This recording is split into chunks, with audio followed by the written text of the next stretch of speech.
अब सुनो बेटा सुनो, पहाड़ी देखा सुनो, सब काम कर चुका है। कहाँ का अभी दुनिया देखो कैसे काफी। पहले कसाई बना जी।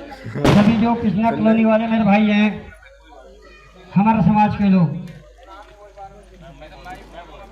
सभी दिल से बोलेंगे कि बाबा साहब के दिल के लिए, दिल के अंदर बाबा साहब को किस किस के अंदर जगह है? हाथ उठाइए। मेरे अंदर है, आधों के अंदर नहीं है, उन्होंने छुट्टी कर दी, क्यों मानते नहीं है?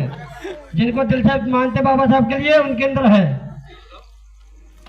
बोले जय जय जय जय जय भीम, जय भीम, जय भीम, जय जय जय जय भीम, जय भीम, जय भीम। बाबा साहब अमर रहे, बाबा साहब अमर रहे, हमारा संविधान, अमर रहे, हमारा संविधान, अमर रहे, हमारा आरक्षण, अमर रहे, हमारा आरक्षण, अमर रहे, बाबा साहब अमर रहे, 14 अप्रैल, अमर रहे, 14 अप्रैल, अमर रहे। ऐसे ही मैं चाहता हूँ कि आज हम सबके साथ बैठते उठते ये एक हमारे बाबा साहब की देन है। इनने बहुत दुखों की मुसीबतों से संघर्ष करा है। इसी दुनिया में 2 देवते मानता हूं मैं जो दुनिया पे आए थे। मुगलों से टक्कर लेने वाले थे सिखों के गुरु गोविंद सिंह महाराज, ने 4 पुत्र शहीद करवाए देश पे। बताइए कराए?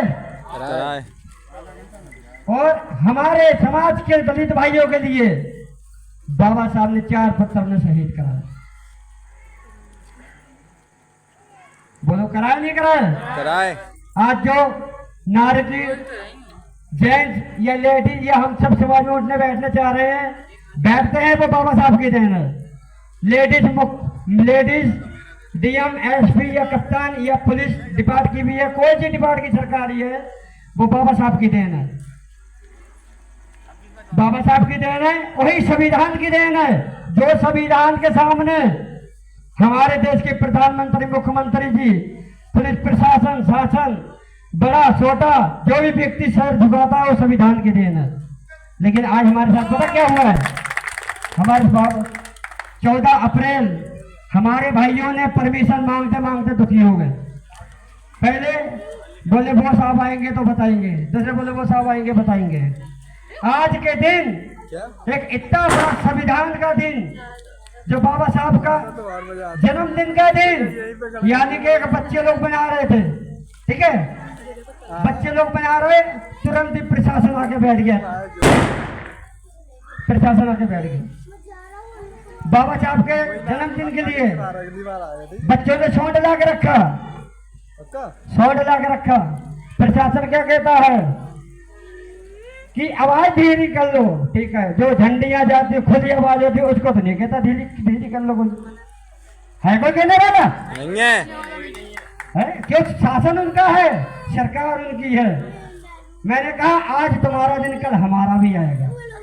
ये आज आप कह रहे ना, आवाज हल्की कर लो। आज शासन तुम्हारा है, कल वही सरकार, वही कुर्सी नखलों की जिसपे योगी जी बैठे, कल हमारा भाई चंद्रशेखर भी बैठा होगा। मुख्यमंत्री मायावती बैठी थी उसी कुर्सी पे, उसी कुर्सी पे अखिलेश यादव जी बैठे थे, उसी कुर्सी पे मुलायम सिंह यादव बैठे थे, आज हमारे पीएम मोदी जी बैठे, योगी जी बैठे। लेकिन किसी साथ भेदभाव नहीं करना चाहिए, क्योंकि देश हमारा सभी भाइयों का। क्या दलितों ने, सिखों ने, मुसलमानों ने इस देश के लिए कुर्बानियां नहीं दी, शहीदियां नहीं दी है? शहीदियां किसी ने दी? आज प्रशासन कहता कि हमारा शासन, मानता तुम्हारा शासन, ठीक है। मैं भी जागरण करता हूँ, बाबा साहब के देन है, जो सबके साथ बैठ के खाता हूँ।